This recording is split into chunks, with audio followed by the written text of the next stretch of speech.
Arestado na po yung lalaking nanaga sa magtiyahin. Halos maputulan ng 3 daliri yung isa at tinadtad naman ng taga sa buong katawan yung isa pa. Hindi niya daw pinagsisisihan ang kanyang ginawa. Serve lang daw po nung dalawa ang mataga kasi lagi siyang pinapakulong every time na magnanakaw siya ng mga cellphones. Asan siya? Eto po siya. Garlic butter shrimp. I'm living like a pimp.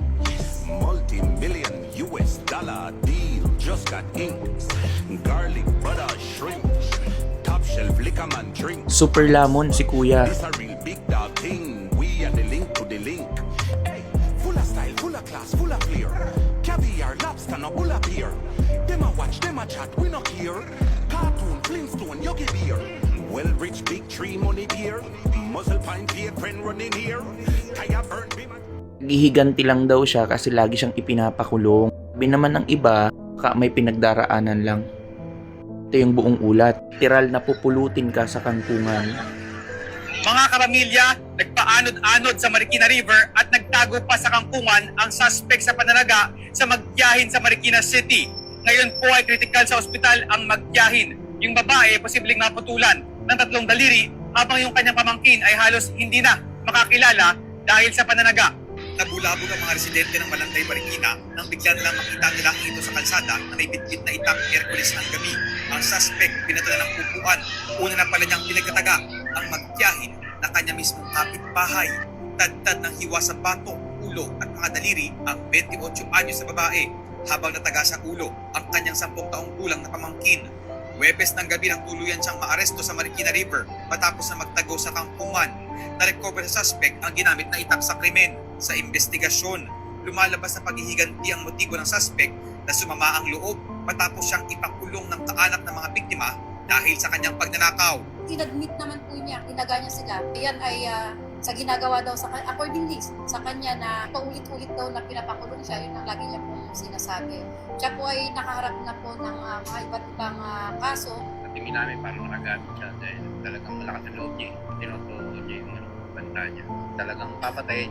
Tinututukan na ngayon ng Marikina LGU ang pagpapagamot sa magtiyahin hanggang sa tuluyan silang makarecover.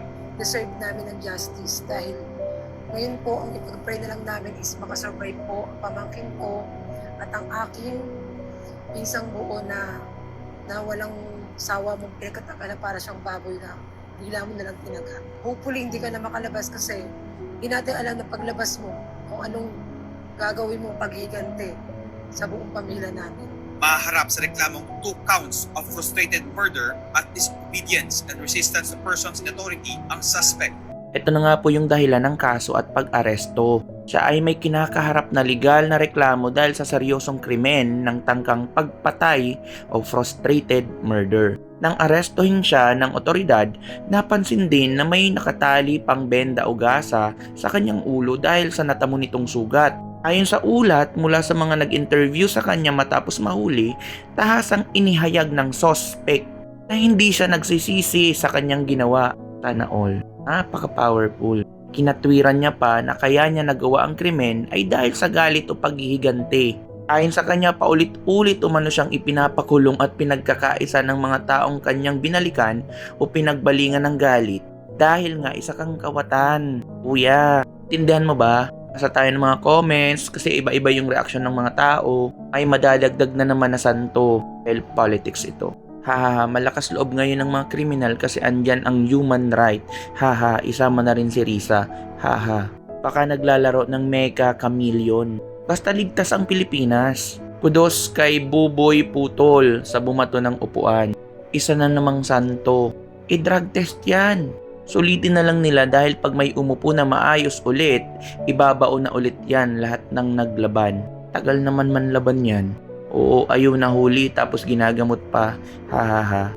Ito nga yun, yung nahuli na nakita ko sa madamo. Siya pala yung na yun. Samantalahin nyo na habang si Baby M pa namumuno. We need to protect our barangay tanod from these criminals. More than just flashlights and batoons. Literal na dadamputin sa kangkungan, hahaha. Pero sabi naman ni Kuya, hindi niya pinagsisisihan ang nagawa niya. Siguro in-expect niya na mangyari sa kanya ang ganito. Pero nag-try ka pa rin tumakas. Talaga ba, Kuya?